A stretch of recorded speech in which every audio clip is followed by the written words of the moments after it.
Hey there, friends. If you're listening, I consider you a close personal friend. This has been a fun and inspiring journey to start this podcast, and I especially appreciate the feedback and support I've received from listeners. This episode will be the last one for 2019. I'm taking a break over the next couple weeks for the holidays and will release the next episode on January 6th.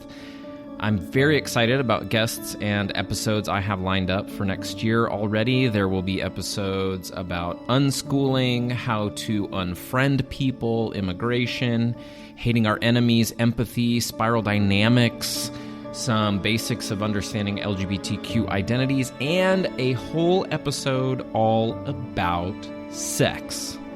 I'm so excited and nervous, especially about the sex episode. So please enjoy this last episode of the year. I hope your holidays are full of things that bring you joy and are life-giving. Take care of yourselves and each other, and I will talk to you again next year.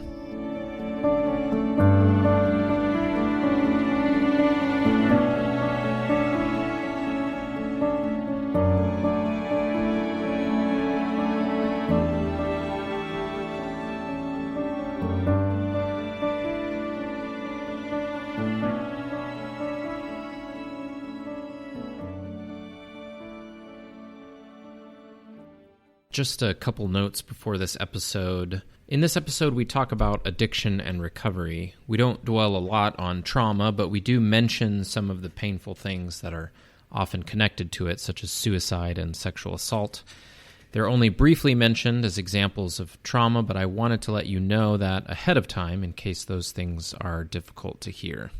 Also, we had some technical issues and lost the 3 things at the end of the episode that Chris shared, so sorry, Chris.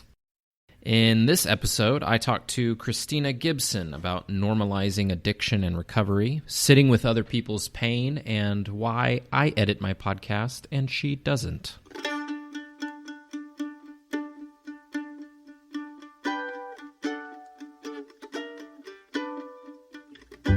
Welcome to the podcast where we talk about things we're not supposed to, learn how to have difficult conversations, and talk to people about what makes them different. This is the We Don't Talk About That with Lucas Land podcast, where we do talk about that with me, Lucas Land. It's never the right place or time. It's imperceptible to the eye. It's never the right place or time. All right, my guest today is Christina Gibson. I don't want anyone to get the impression that I'm only inviting on guests to the show that I went to seminary with, but I did go to the same seminary as Chris. So welcome to the podcast, Chris. Thanks, Lucas. I'm glad to be here. And you, as I said, you went to Truett Seminary. Yes, I did. But you've also, I see that you're studying for a doctorate now in spirituality and recovery at Fuller. Yes. It's an incredible program. It's a cohort that I'm a part of. And so a lot of it is taking a theological look at addiction, recovery, and what it means to bring God into that. Cool. Yeah. And so I wanted to invite you on because I know that you've worked in this area of addiction and recovery for a number of years. And since we try to talk about things that are difficult and broach subjects that maybe are hard sometimes for people to talk about, right. Addiction and recovery can be one of those things that if you have family members or you have experience in it, I feel like you're a little bit on the inside sometimes, and people, when they talk about recovery, they give that nod, knowing sort of right, yes. nods about a lot of things and are in the inside. But for some people on the outside, it's really scary to talk about, and yes. It really seems like, my life is put together and I don't deal with those sorts of issues. Right. And so I don't know how to talk to people who are in recovery from whatever. Right. And so I wanted to talk to you about it. And maybe the first thing would be for you to tell a little bit of your story. How did you end up working in addiction and recovery, and what are you doing these days in that area? Well, I always wanted to work with people. And so I felt like the best way to do that was to pursue this career of pastoring. And so I started working at churches when I was 19 and did that throughout my 12,000 years of seminary. That's about how long. I feel like they should have closed after I left because I kept them open for that long. But and it was during that time actually that I was finishing seminary that things started to take a turn for me as far as my emotional and spiritual health. But I had been in a place where I was teaching a lot of conferences and retreats. And so I used to do a lot of traveling, speaking especially about identity and what it means that we have been created out of goodness and love. And a lot of these things that I believed were disconnected from how I was actually living. And so I cannot remember a time, Lucas, when I wasn't trying to change the way I felt. And so as a kid, I just was so uncomfortable in my own skin and always felt a lot of shame and anxiety. So my whole life was about getting out of that shame and anxiety. And I didn't really know how to process those feelings. So when I was younger, it looked a lot like trying to fit in. Like, what is it that people are looking for and how do I become that? And so people pleasing is an understatement. I mean, just highly, highly self-monitoring. How am I coming across? And what do I need to shift into to be loved and accepted in this particular group? And so, I think everybody has I would be happy if, or my life would be great if, and mine was definitely if people accepted me. And so what that ended up meaning in some of my really dark days where I was 12, 13 years old, and I knew that I didn't want to continue making people mad and being rejected. And so I thought the problem was that I was making mistakes in relationships. And so I moved to Colorado, and as soon as I stepped onto this ground in this new town where I had this chance to start over, I had this mantra, Lucas, and I said, I am never going to give anybody a reason not to like me ever again. Wow. And you can imagine how a mantra like that would shape my interpersonal behavior in middle and high school. So, there was just this hyper awareness of what other people were thinking. And so I was not very concerned with what I thought about myself as much as how are things coming across, and put all of my energy and effort into that. Yeah. So as a result, I wasn't feeling a lot of my emotions and have never been great at knowing how to properly express anger or really sit in grief, and instead just felt like I could outrun it if I could have enough people accept me. So, so then kind of skipping ahead, Brett and I faced a lot of difficulty in our marriage, and then also with our family. We've had some sick kids and a lot of medical concerns, and we adopted our son Owen when he was 6 weeks old, and his birth mom had used meth and heroin through her pregnancy. And so he had a lot of complications. And anyway, between transitions and other occurrences, I just felt that I had to stay put together in order to parent well. And so I began to check out in other ways. And after the kids went to bed, I would drink, or I would look for ways to change how I was feeling. And so I would use anything I could. I mean, I was that person that's like, if there's a way for me to change how I'm feeling or escape or numb out, then I'm going to do it. And so I noticed that I was spending less time in community with people who were like-minded in my faith, and more time looking for ways to either drink or use. And so got into some unhealthy patterns and ended up turning into a blackout drunk pretty quickly. Yeah. So, I mean, it kind of went from 0 to 60, and, trying to hide what I was doing and at the same time trying to find ways to do what I was doing. And so it wasn't as hidden. I think for most of us who are in recovery, addicts, alcoholics, we're not hiding it as well as we think we are. And so when I would attempt to get help, it was really tough being in a church setting, because Brett was on staff at a church at the time. And, I think part of it is I assumed anybody could handle what I shared. And I put things on people that were pretty heavy. And I think as someone who has done a lot of pastoral counseling, I can handle pretty much anything, no matter how crazy or dramatic it is. And so I unintentionally then gave people this burden, and they didn't know what to do with it. And so a lot of times the response was just to stop talking to me. So I experienced more and more isolation from the people that I thought should help me, and instead used it as an excuse to get further into addiction. So at one point there was a particular event, and I know a lot of people have what they call hitting rock bottom. For me, it was just a series of looking at the reality of where I was. And I found myself the next day in a treatment center about 1,000 miles away from Brett and the kids. And I was unemployed and had shot my career and my marriage and tried as hard as I could basically to burn my life to the ground, and ended up staying in a rehab center for 30 days. And it was after that I started going to AA, started doing 12-step work and being honest for the first time.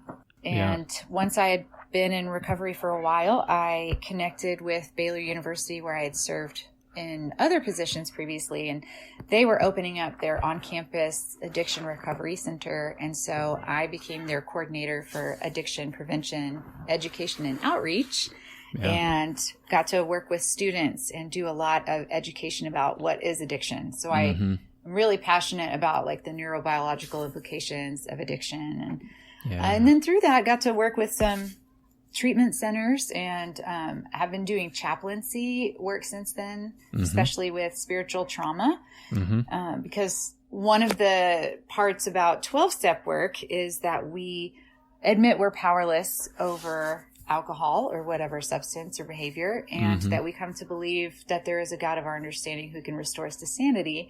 So when people have what I would call God trauma or issues with God, where they think God has violently been against them, then there's some healing that needs to happen there in order for people to be able to accept that kind of divine help. So that's a lot of what I do now, but really I never thought I would be in the midst of becoming an addiction counselor and doing chaplain work in the addiction field. But, I have always loved being with and working with and helping addicts. And then I did some field research and became one myself. So, Yeah, that's great. And I love, stories or journeys like yours where you get to be the wounded healer, like Henry Nouwen talks about, where our wounds that we have can be used to help others heal and find healing. And I think one thing I also would like on this podcast to do is normalize the things that are hard for us to talk about. Yes. And this is a really good one, I think, to normalize. And I'll start by saying I dealt with addictions to pornography through my college years, and I went to groups. I've been in recovery groups, and I do feel like I'm in a much healthier place now. But I think like many people that have dealt with different kinds of addictions, it also never entirely leaves you. You're still always growing and trying to figure out how to be healthier. Right. And, you mentioned using drugs and alcohol to change how you felt and to numb out. And I just recently finished reading In Search of Hungry Ghosts by Gabor Mate. Yes. I think I'm not an expert in addiction and recovery issues or all the different techniques. And I imagine his technique is probably, or his book is probably somewhat controversial to some people. He runs a methadone clinic in Vancouver, I believe. But one of the things he talked about in that book was these things that we're addicted to, they basically are all doing the same thing to our brain. Yep. Right? They're whatever dopamine lack that we had from some kind of trauma or stress or any number of things. I mean, human beings come up with lots of ways to hurt each other and have unhealthy ways of coping, right? Right. Right. But that all of those are similar processes that happen. So the addiction process, he's arguing, is the same for a heroin addict. And he talks about his own obsession with buying classical music. Right. And I think that's where some people are like, really? You have a problem buying classical music. But he talks about how, it follows the same patterns where he's not doing it. He's doing it to fill a void, and he really doesn't need all this music. He feels shame about it. He lies about it to his wife and all of these other things. And so I think the thing I found really helpful about his book and this idea of normalizing addictions is that addictions are not something that's out there that somebody else has. Absolutely. More than likely, we can all find things in our lives that don't seem as extreme, maybe, or maybe they're more socially acceptable addictions, right? But we all find ways to cope with life through this process because it's actually a normal process that our brains need for feeling good and functioning. And that's one of the things I really had to deal with when I started working at Baylor, because I was working with some students who were struggling with porn addiction or alcoholism or, drug addiction. But a lot of the students I met with weren't. And so I was considering what does it look like for us to think about addiction in a broader way? And I realized that it's any type of behavior that we're using to manage our feelings that ends up becoming compulsive, or that might bring about shame, or is a way in which we're coping that's disconnected from who we are or disconnects us from other people, then that is what I would consider compulsive behavior and addiction. Pretty similar, maybe semantics is the issue, but I mean, I have not met a person yet who didn't manage their feelings in some unhealthy way, or way that was a little more about disintegration. Right. So what I say is that rehab or treatment centers, I think is our appropriate term, are for people with life-threatening or socially unacceptable addictions, but that we all have those ways of just trying to feel okay. Yeah. And we, to varying degrees, all have more or less unhealthy ways that we do that. What would you say are some of the myths that people have about addictions and recovery? Maybe ways that it's portrayed, and I'm thinking of movies and stuff that are portraying like drug use and alcohol use and assumptions people have about addictions and recovery.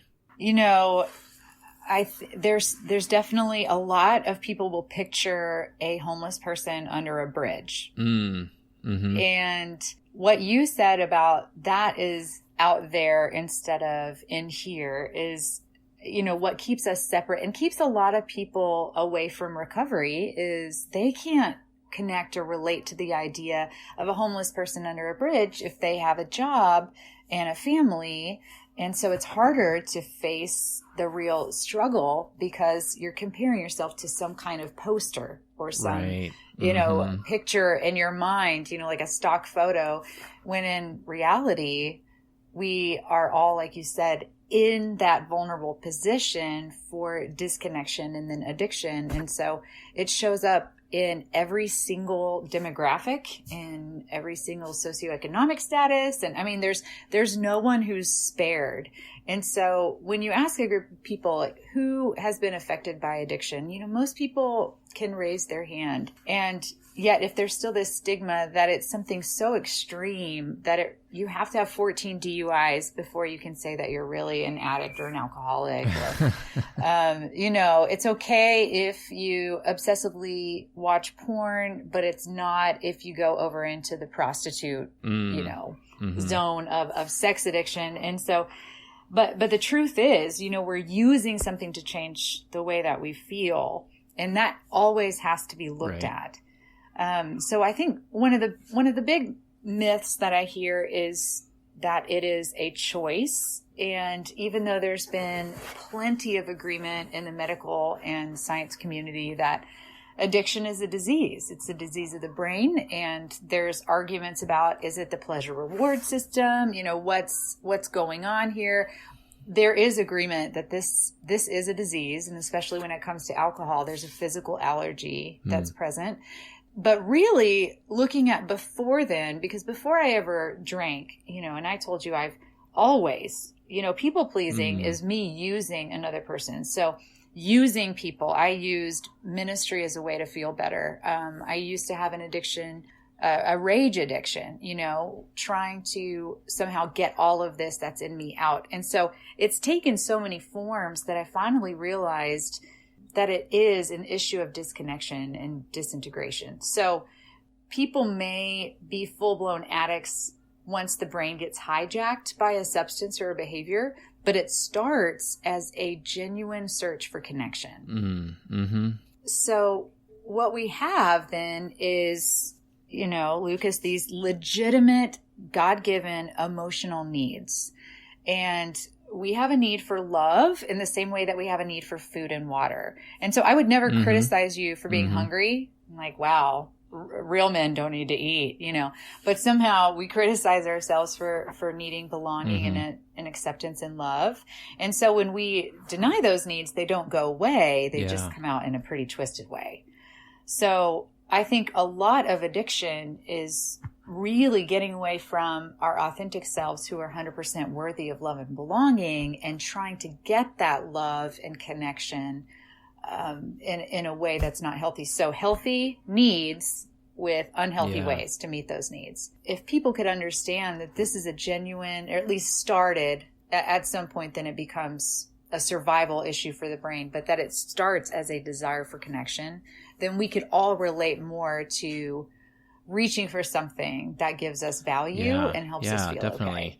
Okay. The first episode I did was on nonviolent communication, and one of the core ideas of that system or idea framework for communicating is that behind any behavior is an unmet need, right? So we're trying to meet those needs in some way, and part of the sort of magic for me of that framework is you can look at anything someone's doing or saying and ask, well, what's really behind that? Because there's always something behind it that's an unmet need that someone's trying to meet. Yes. And I find, it's very helpful and helps kind of bring down the walls a bit between people, where you can kind of say, oh, okay, well, you have needs the same that I do, and I can imagine that you have a need that you're trying to meet. It changes it from, we seem to have this narrative, especially about bad people in United States culture, society, that has to do with there are people who are just bad, and they're addicts, and they're in gangs, and they're violent, and they do drugs and sell drugs or whatever. But that narrative assumes this idea that they don't have those unmet needs, or the same that I do, and somehow they're just, incarnate evil maybe or something. But to me that's a lot harder to believe than the idea that, well, if they're addicts, or they are struggling with something, or they're in a situation where they feel like violence is their only option, well, they're struggling with very human needs. And I may not have been in the same situation, but their needs are the same as mine.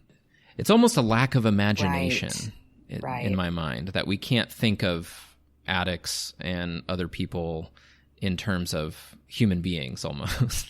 Yes. And even in the way, aren't we supposed to say like Yeah. people first language? And, I think about, I will myself, catch saying something that's pejorative, against myself instead of like, really being, yes, this is, I got called out for it all the time. I went to 2 different treatment places. And so the first place I remember they would just tell on me that I had said something negative about myself.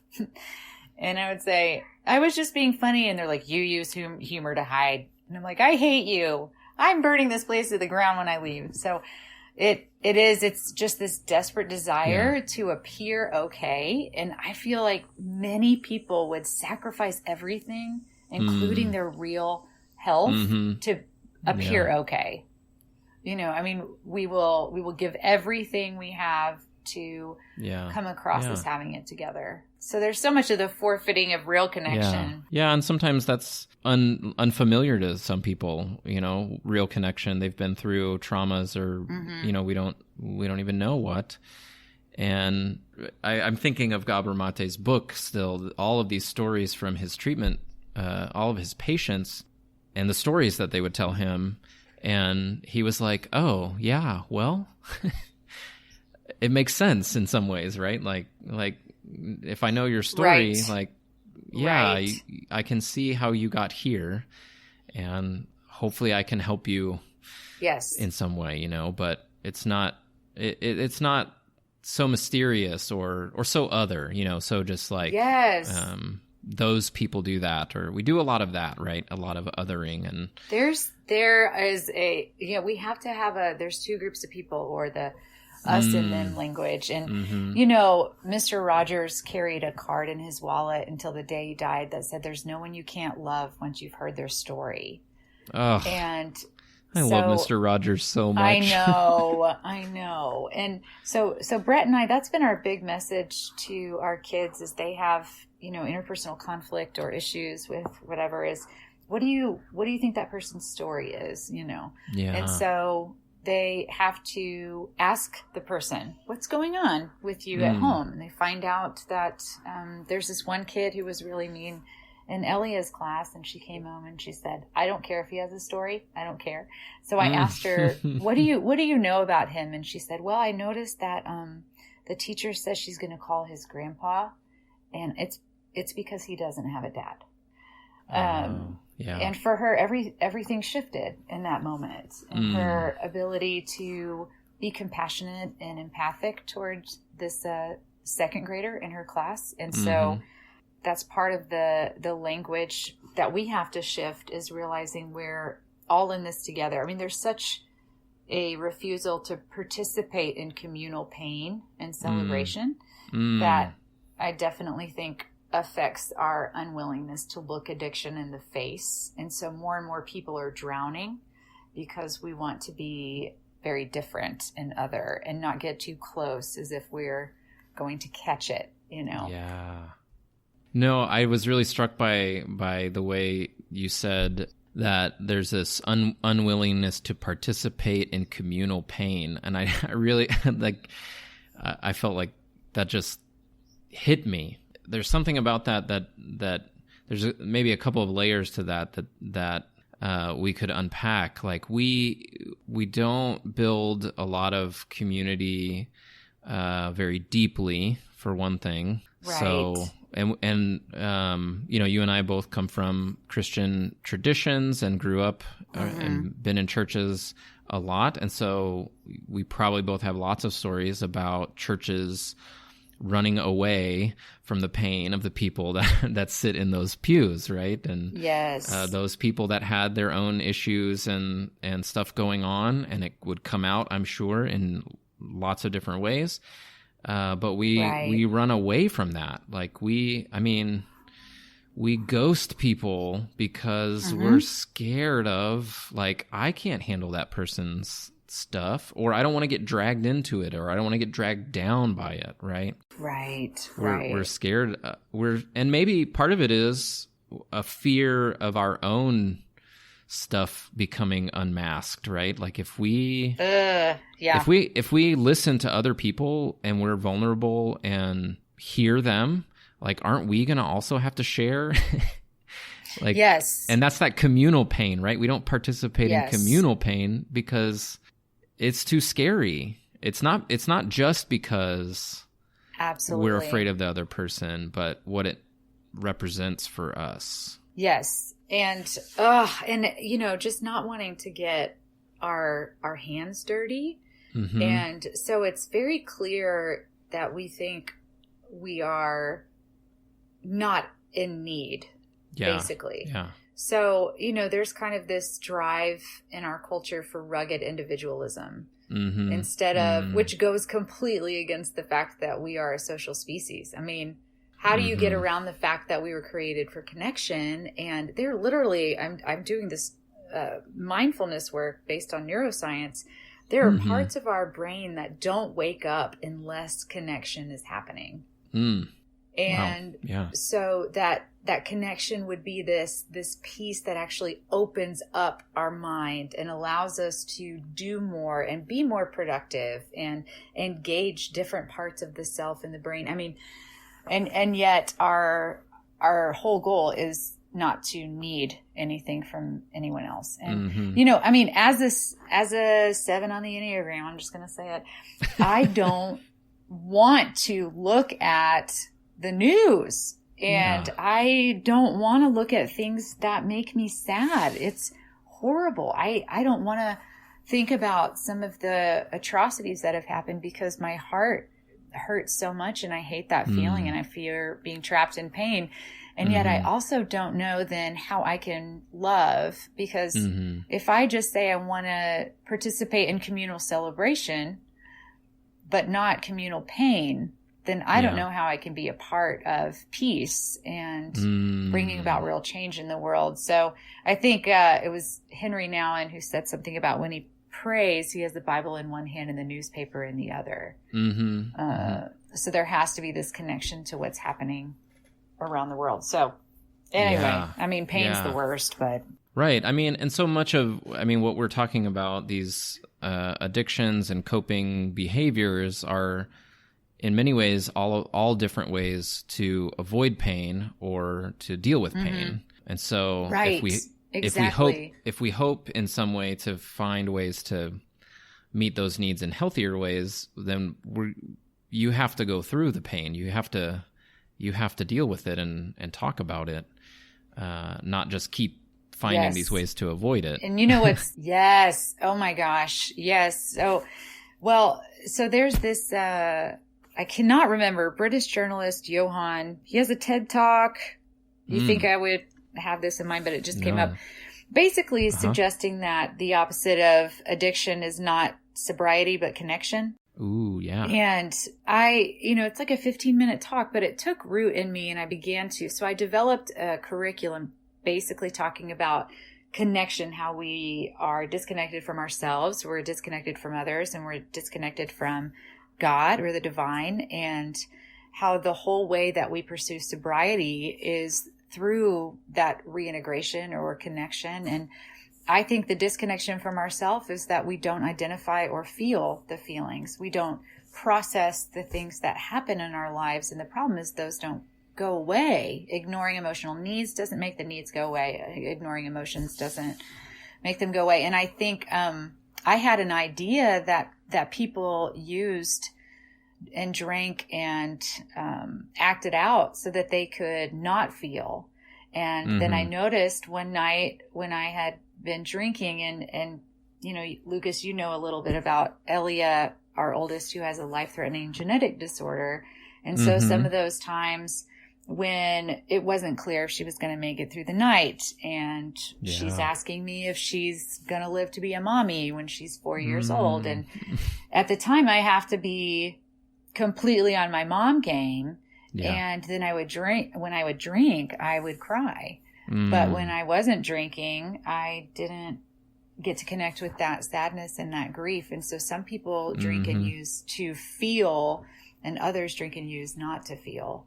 But you know what's, I have to tell you this based on the separation that we do to try to keep distance between us and whatever we feel like the gross or the not me because it's so despicable. It happens in the 12-step world as well. And so it's totally okay for you to be an alcoholic. It is not okay for you to be a sex addict. And so some of the ways in which I acted out, or other people, I mean, I feel like I can't even own that in a recovery setting because there's still this line drawn even there. Like it's almost as if we cannot escape the judgment and the criticism and the conclusions that other people draw. And so it's ironic that we're just desperately searching for safety. And yet there's not necessarily that in the places we would expect, whether, I mean, cause there's humans everywhere. There's humans everywhere. Right. So yeah. I mean, we shouldn't think that anybody's going to be immune to all these things that plague us and everyone else. It's sort of like when you learn about cognitive biases and the way that our brains work when we try to reason or rationalize things and how irrational we really are. And then if you think, well, I know about cognitive bias, so it's not going to affect me. Well, sorry, it affects everybody. We're all in the same boat, and we all do the same things, right? I mean, there's a lot. Racism. The U.S. might be really good at it. We might be better at it than other countries in some ways, but it's everywhere. Like we're better at being racist. Yeah. Can we put that on our U.S. resume? Like, yeah, well, we got to have rankings of how good we are, in math and science and other things. So we got to find the things that we're really good at. Oh, now I'm just bagging on the U.S. and people are going to be mad at me. But no, we're going I'm an for expat, so I'm not in the country right now. So I don't know if that gives me, maybe that gives me immunity for some things that I can say. I don't know. Well, I'm not going to throw a stone at you. It's okay. It's your lucky day. But but you're right. I had to, it was a really painful exercise. The last project for this multicultural psychology class for my master's in counseling license was, so tell us your current biases, discrimination, stereotypes. And I wanted so badly to be like, well, like I'm super loving and I don't have any, and it was one of the hardest things, Lucas, was for me to sit and think, who are you judgmental toward without knowing? Who do you assume? What assumptions do I make coming into a session where I'm counseling someone? And it was really tough. And I think part of wanting to keep addiction at a distance is exactly that. If we're put to it, we have to admit there are unhealthy ways in which we view others and handle our lives. Yeah. Yeah, and there's the other temptation to become, I'm sure there, I don't know any, but I'm sure there are like sort of self-righteous addicts who are in recovery and who are like, yeah, I'm recovering. What the hell is wrong with the rest of you people? Like I'm getting it together. I am better at being sober than you. That's right. Yes. Yeah. So there's this idea that when, especially if we've been through things that are difficult, I think it's an easy temptation to be like, okay, my life is better. I'm getting things together. I'm on the road. I've arrived. And now you kind of look behind you, and this is not what Henry Nouwen means, I think, by the wounded healer. You look back at the people that are still struggling with their addictions, and you're like, okay, now I've got a plan for you to just do things the way that I do them because I've arrived, and I now am fine, and so I don't have anything left to learn. Now I just need to teach everyone else. And we all know kind of those people, and the idea that there's always more, right? There's always further to go. There's always more to learn, and looking back should fill us with more like love and compassion and ability to sort of integrate that part of our life into where we are now, and maybe force us to ask questions to grow further. And There's a really great podcast. I don't know if I've already recommended it on this podcast, but it's called The Growing Edge with Parker Palmer and Carrie Newcomer. Okay. And it only comes out once a month, but the two of them have a question of the month, and it's all about growth and how do we talk about the different ways that we're growing. And I don't even remember what the last episode was about, but I love that idea of the growing edge, and that we have to stay there. When we start turning around and looking back is when we start getting really self-righteous and thinking we've arrived. Usually it's when we're sticking on the edge, sort of surfing. Maybe it's a wave. I don't know. Yes. That's when other people are like, oh, I'm learning from what they're doing, and they're really, cutting some new territory, and plowing new ground, and I can learn from that. Right. I don't know. I'm kind of. I was surfing that wave there for a second, and then I was. Now I arrived at shore, and I'm like, okay, yeah, there we are. We got to keep the beach analogies up, though. Don't you stop now. Oh man, it's. I mean, I'm in the southern hemisphere, so we're just turning to summer now. Now so you're just bragging, really... but I mean, I think that has been what addiction has brought about in me. I think I came out of the womb understanding connection with God to be a part of how I was made, and yet, when I get to this point where there is a behavior, or for me, a series of behaviors, because I'm in more than one 12-step program, that I cannot stop. I can't. I can't. And I try all these different angles and all these different ways. And if I just pray hard enough, and if I just, can avoid a certain kind of alcohol, or if I can stop hanging out, whatever I can do, and realizing that I am powerless over, and I know some people struggle with the word powerless, but what I mean is that I don't have in myself the resources to live the life I want to live. Yeah. And so I'll hear people say in 12-step meetings, well, yeah, that's because we're alcoholics. And I'm like, no, that's because we're human. This is not a distinctive problem of addicts. Like, we were never intended to live disconnected from a source of life. Yeah. And so I didn't really understand that, and felt that there was, even in my connection spiritually, some individualism. And now it is clear as day that it's not about how smart or how strong people are. And that's what I tell people who are still in their addiction all the time. It has nothing to do with your ability. You were not made. You were not made to do this by yourself. Yeah. Yeah. And so any attempts are going to end the same way. And so I do think people who strive for willpower feel like if they can just try harder, instead of realizing they don't actually have what they need in order to accomplish that task ever. Yeah. It's almost hard to say this because I know that addictions are very destructive in people's lives.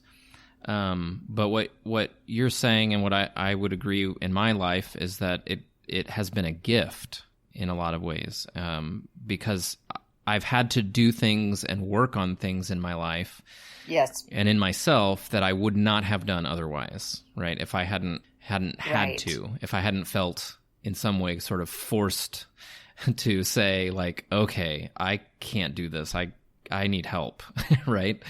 And that's a gift. That's a real gift. And that sometimes it takes a while to see that, maybe. Right. I can't tell that to people, like when they're detoxing. Day one. Right? Yeah. That is, why don't you save that, pal? Why don't you send that to me on my 1-year sobriety date?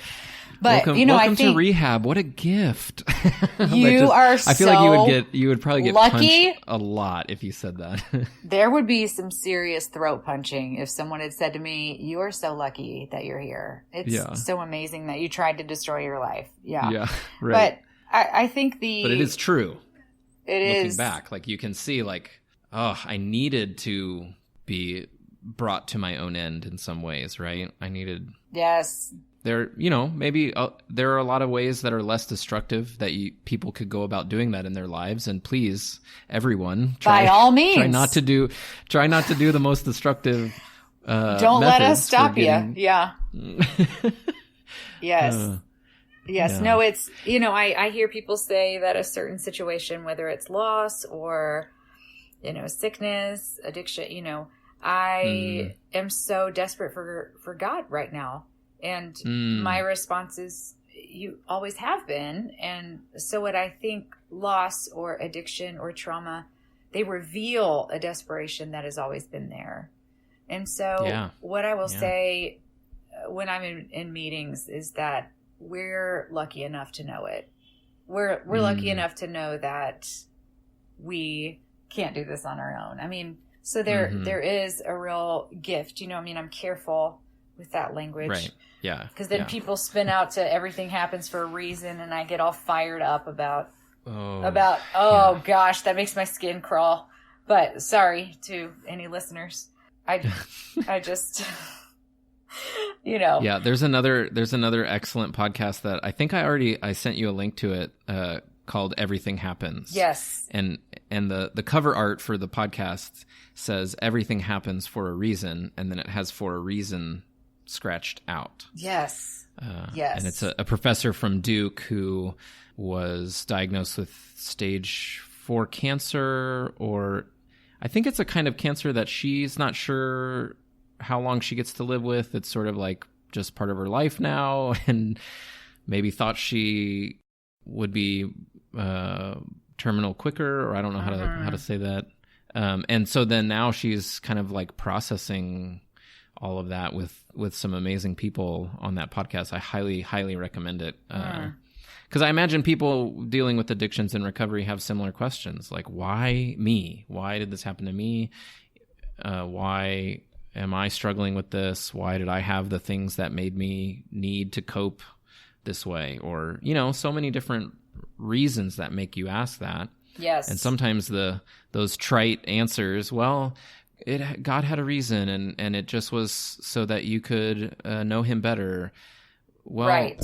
That's a kind of crappy way to go about helping me, like it seems like you could use a better way. Like maybe God could use some tips. I could give God some help with better ways to go about helping me. That is right. And in fact, I think it started, there were some friends that we had who also had kids with kind of life-threatening illnesses. And so in like a sick kids club, we would talk about the most offensive things that people would say, Yeah. And, like which nurses we hated, that sort of thing. But part of the stigma or a desire to keep it far away is really because I think culturally we are so uncomfortable with other people's pain. And so we want people to be doing better than they are. And so it's basically this, I need you to be okay because I can't handle you not being okay. And so it's less about, is this person healthy, and more, I say these things because I need you to be okay so that I don't feel uncomfortable, or so that I'm not confronted with my own loss and unresolved grief or whatever the case may be. But it is incredible the things that people will say to those in addiction. And also, I think some of the things, because right now, 99% of the clients that I work with are also trauma survivors. And they're also dealing with issues with the divine on a lot of levels. Why was I abused? And, why was I raped for years by my dad? Why was, why did I watch my parent kill herself? All these different whys. And so I actually led a group last week on what do we do with that why question, and why are we quick to answer it, which is really a way to make sense of something so that we can have a sense of control. And so it's basically any type of cliche, trite statement of one person whose sibling had committed suicide when she was 6. It's someone said this is because God really needed another angel. And that has shaped not only her journey in addiction, but definitely her view of a very hateful, selfish higher power. Yeah. Yeah. So it's amazing how our attempts to silence pain lead people then not to get help for their addiction. Yeah. Because there's a trite answer, either psychologically or spiritually or whatever that we need to offer people. And as soon as they hear it, then all of a sudden they won't need to use drugs. Yeah. Or be a sex Yeah. addict. I need to do a whole episode just on trauma and the dumb things that people say to other people. I did do an episode with Dr. Renee Turner about parenting after significant loss, and talking about. I need to listen to that.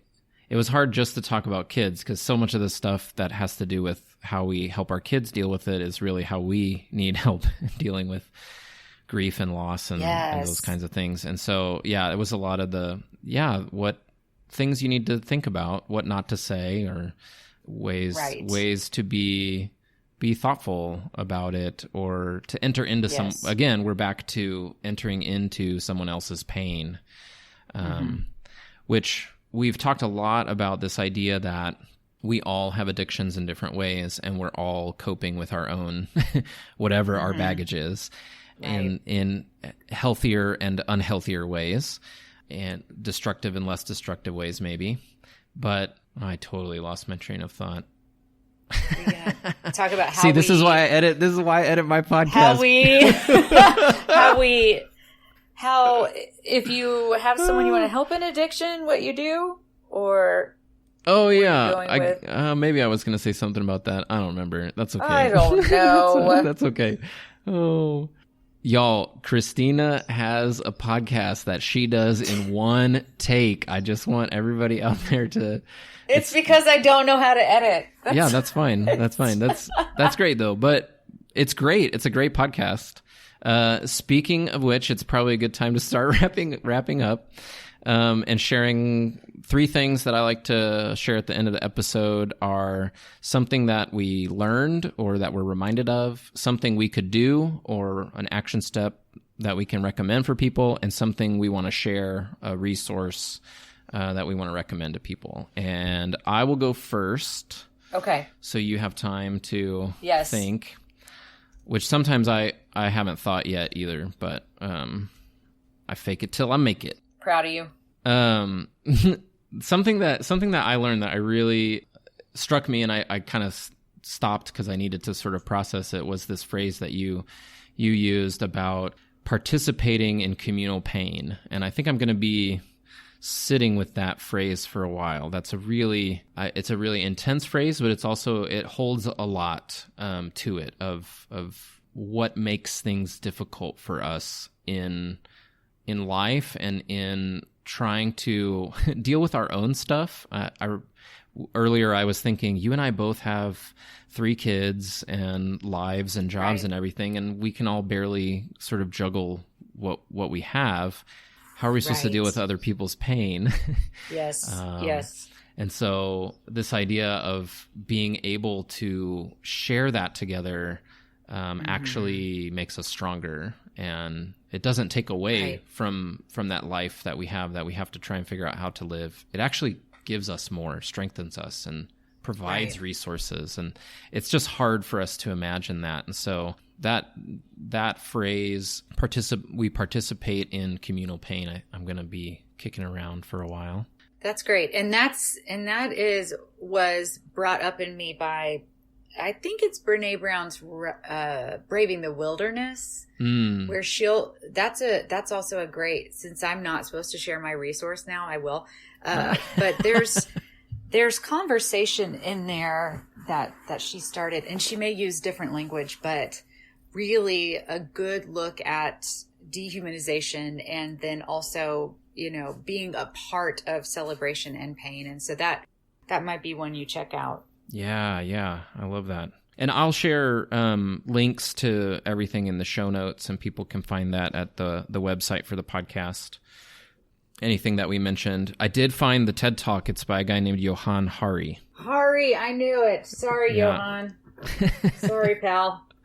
So something that we can do, as we've talked a lot about normalizing addiction and this idea that we're all struggling with something, I think we all need to do our own work.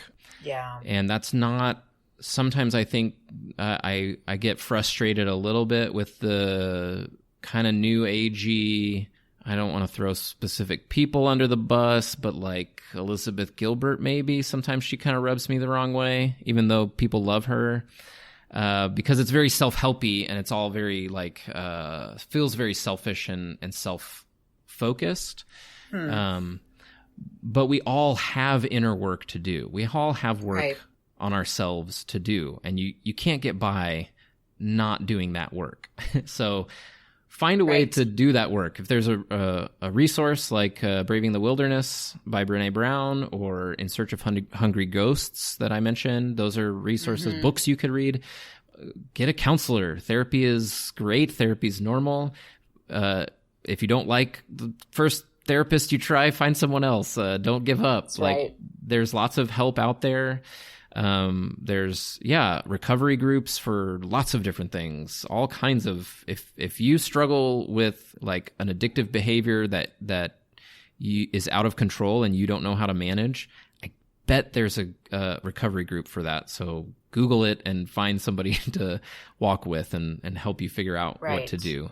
But we all have our inner work to do, and it's important, if we hope to be able to be more compassionate and see Right. those other people differently, that we do our own work. I've felt like the more that I've done my own work and tried to understand what are the things driving me, what are the things that make me do things I don't want to do, or say things and act ways that I don't want to do, makes me so much more compassionate towards other people. I have a lot more tools to say, oh, other people are going through things like me, and I need to be Right. more compassionate. And I'll steal your thunder and recommend your podcast, The Roundabout Way. That's a recommended resource. Christina Gibson. I'll include a link to your podcast in the show notes. But you are sharing some excellent reflections on spirituality. I'm not sure. I've listened to probably 3 episodes, and I'm not sure if you've touched on addiction specifically. Not yet, right? But it has a lot of really good things that are just helpful in how we think about ourselves as whole people with needs, and this idea of spiritual trauma and needing that wholeness and value, and that sometimes we can't give ourselves, and we need to feel like, oh, there's this divine other, there's somebody that can give me that sense that I am worth something, or I do have value when I have a hard time feeling that for myself. So I'm looking forward to more from your podcast, and I'm thankful for you visiting us today. Thanks for joining us on the podcast. I hope you found it helpful. If you enjoyed it, please help us spread the word by subscribing, sharing it with your friends, rating and reviewing it on Apple Podcasts or wherever you get your podcasts. Many thanks to Neil Curran and Infielder for the use of their music. You can find more of their music online at infielder.bandcamp.com. We would love to hear from you and get your feedback on the show or future topic ideas. You can find us on Facebook, Twitter, and Instagram at WDTAT Podcast, or email us at WDTATpodcast@gmail.com. A final thought from Brene Brown. The willingness to show up changes us. It makes us a little braver each time. Until next time, keep showing up and keep being brave. What are you gonna do?